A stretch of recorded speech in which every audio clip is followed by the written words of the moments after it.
guys, I know that I normally talk about game development on this channel or like game design, but every now and then, man, you gotta live a little, cause Silksong just came out. So I thought, you know, what better opportunity to talk about the game that isn't Silksong. So today we're talking about the economy of Hallownest and every single detail that goes into it. But if we want to do that, we first have to understand the government of this game, how it operates, and where it all began. When Hallownest first came around, it was governed by the Radiants. The Radiants did not have much of a desire to cultivate a civil society, so all the bugs were bugs, you know, pretty feral. They were certainly not the intelligent creatures that we can speak to in-game now. So safe to say that they probably did not have a functioning economy going on. But then came along this guy, initially known as the Worm. The Worm had burrowed all the way down to the kingdom's edge, he shed his skin, and he evolved into a higher version of himself. Kinda like a Pokemon. In his newly Pokemon evolved state, he was able to actually expand the wisdom of other bugs and make them sentient. So now, thanks to him, the bugs could actually talk, they could actually process their own existence, they could interact. They were actually capable of having a civil society, instead of just the hive mind that they were under the Radiants. So all the bugs everywhere began to worship the Worm as their ruler. They deified this bug, they exchanged idols of him, and that's what you can find in-game as the king's idols. And as he rose to power, he became known as the Pale King. He was a king, so it was effectively a monarchy, which, you know, historically is pretty bad, but he did a good job, I think. He established the stagways, the trams, and is considered to be responsible for a lot of the infrastructure that we see scattered around the world. After all, if he never gave the bugs sentience and the capability for higher thinking, then they would have never been able to build their own housing, let alone run shops and operate them as businesses. Now, there is some evidence that some of the world's architecture did exist prior to the Pale King, but the fact remains that there's still a lot of infrastructure present that's worth considering when we look at how the economy would have functioned under this monarchy. First off, we have places of recreation and entertainment like the spas or the pleasure house. May or may not have been a brothel, probably was. That means that the bugs had enough money to spend on things other than their own survival, which is a really good sign for the economy. When consumers have disposable income, they're able to put money back into the economy faster, which makes it grow quicker. We also have art in this world in the form of statues, music that we see play through speakers, or beautifully designed gardens. So even the arts were thriving in this society. There's even more complex systems present, like elevators, or lumaflies, which powered the lighting and eventually electricity in the region. The whole sewage system that we see run beneath the city in the royal waterways. All of those are feats of engineering, which I think implies the presence of an education system. And that's just further confirmed by the fact we have Monoman the teacher in-game, who is described as the teacher of Hallownest in the wiki, and Monoman is responsible for the study of lumaflies, which is how they eventually developed electricity. The fact that Monoman even existed and there was all this innovation means that these were very smart bugs and they were learning and they were making new things, which is really good for an economy because it just means more jobs. The benefit of having a monarchy amidst all this is that decisions on the infrastructure and the innovation can be made really fast, and that's because all the decision-making goes to one person. So if the king's decisions are beneficial and morally good, which historically I know is a big if, but if that person is good, then the economy will pick up momentum really quickly because so much change can happen so fast. In the case of the Pale King, I would argue that he did a really good job. Economies under absolute monarchies are usually really fragile because they do all depend on the skill of the ruler. And once that ruler dies, it's passed off to the next person, who maybe will do good and maybe won't, we don't know. In the case of Hallownest, we know that the succession of the Pale King did not turn out so well because the world is completely abandoned when you play it, but we'll talk more about that later. First, we need to figure out whether the Pale King is responsible for the circulation of Geo. Did he introduce it in order to stabilize his new society? No, actually. I don't think so. We know that Geo has been around for a long time because of how we see it fossilized into rock throughout the game. Likely before the Pale King, the same way that we have really old items like arcane eggs and soul totems. Plus, there's a few regions around the map like Deep Nest and the Hive that actually did not follow the Pale King's rule, but even they have Geo. The enemies drop it, it's stored in their regions. So that tells us some really important stuff. It tells us that the Geo was universal and unaffiliated with the monarchy. It's also worth noting here that Geo is literally just Shells. A natural resource that is probably already inherently valuable to bugs, the same way that gold is valuable to humans. Gold is not valuable because the government says it is, but because it has its own intrinsic worth. That is called a commodity economy, and that's pretty much the style of economy that we see in Hallownest. A system like that can be good because currency is a natural resource, so it's naturally going to be scarce, and that's going to keep it valuable. It's universally recognized, which allows for trade to happen really easily, and it's simple. There's not really any complexity around it. But for those same reasons, commodity economies like our geoeconomy are usually also pretty unstable. If the supply of geo suddenly goes up or down, like say a new deposit is discovered or this little bug comes along, kills everybody, takes all their money, and then gives it to an illegal immigrant, that might be not great for the economy. It's also kind of luck-based, which can lead to some societal inequalities. A region that happens to be closer to more geo is going to be richer than a region that isn't. In real life, there's also the issue that physical money can be harder or heavier to carry, but given the carrying capacity of the knight, I don't really think that that's an issue for the bugs. But they do have the unique caveat that when they die, they drop their geo. At first, I thought that this implies there must be no banks because all the bugs are carrying around their money. But then I remembered this chick, Millabelle. This is Millabelle, and if you never ran into her in your playthrough of Hollow Knight, then congratulations. She will basically pretend to be a bank and then steal all your money. And if you want it back, you have to go beat up a woman in a public space. As cruel as she is, her existence at least proves to us the existence of banks, because how else are you gonna pretend to be a bank if there's no banks? When you talk to her, she doesn't explain what a bank is, she just asks if you want to open an account, which I think implies that it's a known system in the world. But because geo is a natural resource and seems to be decentralized, I doubt that it's affiliated with the federal government or the Pale King. The most that I could really envision are some small regional banks where you can deposit geo. But what would these bugs spend their geo on anyway? Well, if I was a bug, stay with me, and say that I also wanted to learn game development, I said stay with me, then, I would check out today's sponsor, Real XP Lab. See, even a game as impressive as Hollow Knight was made by a small team of people. And if you have the right resources, nothing is stopping you from doing the exact same thing. But everyone knows where the game development industry is at right now. It's not doing great. It's hard to get a job in game development, and that's where a program like Real XP Lab can help you out. It's a part-time flexible externship program where you work on real studio projects that are actively in production. They gather all the big dogs in the game, industry veterans, to teach you how to make games in a way that's practical and will actually get you a foot in the door to the game industry. This is the prime environment where you can do it and make an impact. Who knows? Maybe you'll meet people and make the next Team Cherry. Real XP Lab's fall cohort starts September 29th, and you just need to apply by September 21st. Thank you, Real XP Lab, for sponsoring, and let's get back to the economy of Hollow Knight. Now, remember when I said that economies under absolute monarchies are pretty fragile because it all depends on the skill of the ruler? And if that ruler dies, it kind of leaves someone else to fill in the gaps?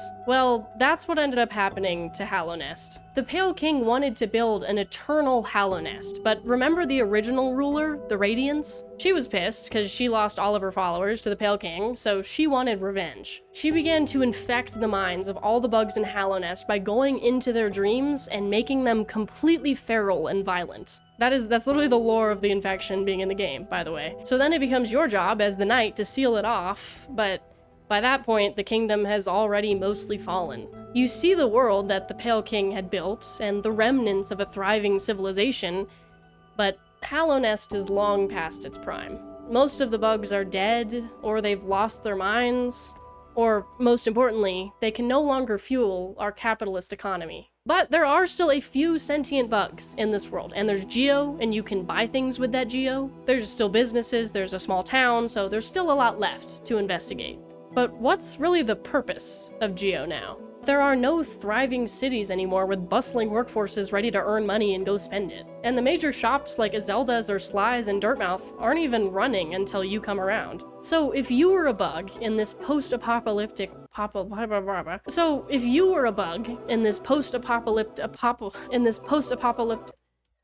am I trying to say, bro? Post-apocalyptic. Post-apocalyptic. So if you were a bug in this post-apocalyptic... Oh my god. If you were a bug in this post-apocalyptic world... Would you still have an incentive to want Geo? It's a bit weird because arguably no. Why run a shop and take Geo as payment if that Geo can only be used in a few stores, most of which are inaccessible without going on a dangerous hike, offering goods or services that are really only useful to the knight or other fighters? Turns out that most of the bugs that are still sentient in the world have their own unique individual reasons for wanting Geo, and we can learn that by talking to them or from their lore. Let's look at the main cases and see what we can gather from these important findings. Iselda is a shopkeeper in Dirtmouth. She's married to Cornifer, and her intentions for Geo seem a little bit unclear. She moved to Dirtmouth for her husband though, so odds are she really just opened up the shop as a temporary fix while he's exploring. Interestingly though, she kind of breaks the fourth wall almost and comments on the fact that you're her only customer. Even when she talks about her husband, she says, "He argues that cartography is sound business, but other than you, who's buying?"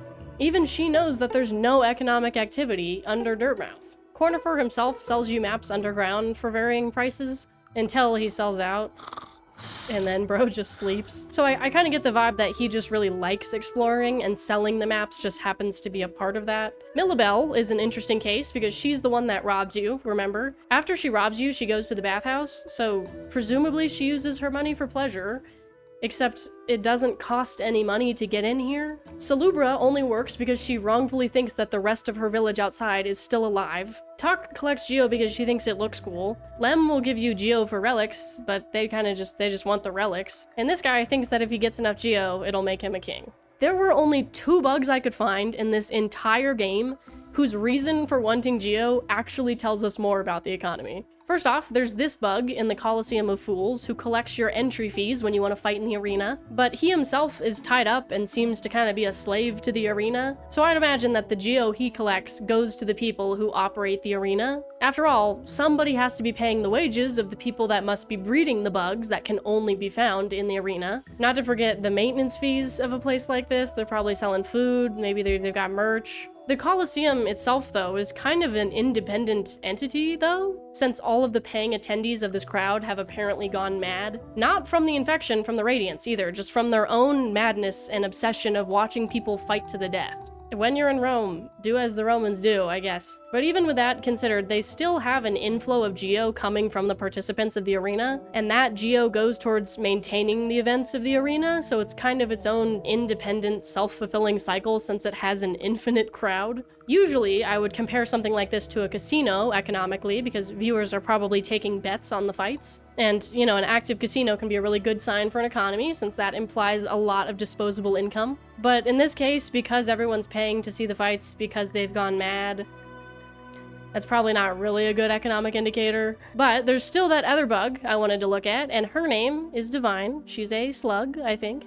Divine is part of the Grim Troop DLC, and she comes from outside of Dirtmouth, so she's a tourist, kind of, technically. But she does work with the rest of the Grim Troop to establish a business. But what's interesting is that she will sell you charms for Geo. We already knew that Geo was universal, at least in Hallownest, but this confirms that it's also used outside of Hallownest. Either that, or Divine is just choosing to operate within the local currency, which maybe explains the really high prices. Maybe there's a really bad exchange rate. She literally sells the most expensive items in the entire game. But anyway, I digress. The main conclusion there is that Geo is also used in some capacity outside of Hallownest. Alright guys, now with all of that information considered, everything I just said, I can now present to you my theory on the true reality of Geo in post-infection Hallownest. So within Hallownest, we see a wide range of sentience within the bugs. Remember that the Pale King is the one who gave bugs the ability to actually think, but I think some bugs have taken to this more than others. Most bugs fell to the infection and became completely feral, but then we have bugs like Salubra and Iselda and Cornifer who are not only still sentient, but also never get infected. But just because they don't get infected doesn't mean that they're completely safe. It's implied throughout the game that any bug who leaves Hallownest will lose the sentience that they got from the Pale King. That's why the explorer, Quirrell, doesn't remember much of his travels outside of Hallownest. So even though Geo could be useful outside of Hallownest, bugs like Iselda and Cornifer probably aren't saving to leave. So they're left to kind of just do what they enjoy, which is exploring in Cornifer's case, or crime in Millibel's case, what a queen, or the stag transporting the night because he wants to do it and because he wants to remain faithful to his ancestors. So there's those bugs that truly have free will. But then you have bugs like Mila, who are working because they want to be wealthy, and she tells us she wants to be wealthy. Which is weird, because Geo does not have any value in this economy. There is no more government, the world is abandoned. Mila, coincidentally, also has a mind that's weak enough to get infected. And even while she's infected, she continues to work. It's the same behavior that we see from the guards in the City of Tears, who still patrol while they're infected, or the other miners all throughout the Crystal Peaks. So, my theory, you ready for this? You're not ready for this, is that the Pale King infused the bugs that he gave sentience to a desire to work and a desire for Geo in order to help the economy grow. That is why some bugs still work even though the economy is gone, and why some bugs that have stronger wills, the same ones that we see uninfected, either don't participate in Geo at all, or they do it for very unique individual interests. That would also explain how the economy grew so fast, and how the Pale King was able to bring so much structure to a society that previously couldn't even process their own existence under the Radiance. As much as I do genuinely believe in that theory, it does make you kind of sad, because it makes you wonder how valid all the achievements that were made under the Pale King really are. If you're a king, and you can use your divine power to subject people to your beliefs and what you believe is best for society, is a statue built in your honor really a symbol of devotion? Or is it proof that you were only ever worshipping yourself? Does a prosperous society prove the strength of a kingdom, or the strength of an echo chamber? Perhaps sentience in this world was never really sentience at all, just the undying call of capitalism. After all, would you rather be a productive, obedient bug, working tirelessly for wealth that will one day bury in the dirt the same as your corpse, or fight against the system, but be free, just like how bugs are meant to be? The Pale King knew the choice was obvious, maybe a part of the primal nature of bugs, so he took away that choice completely. And what did he get in return? A beautiful kingdom, a beautiful economy, beautiful cities, beautiful women. Sorry. But the question that we're left with is simple. Is a kingdom that's built from blind obedience and instinctual labor really a kingdom at all?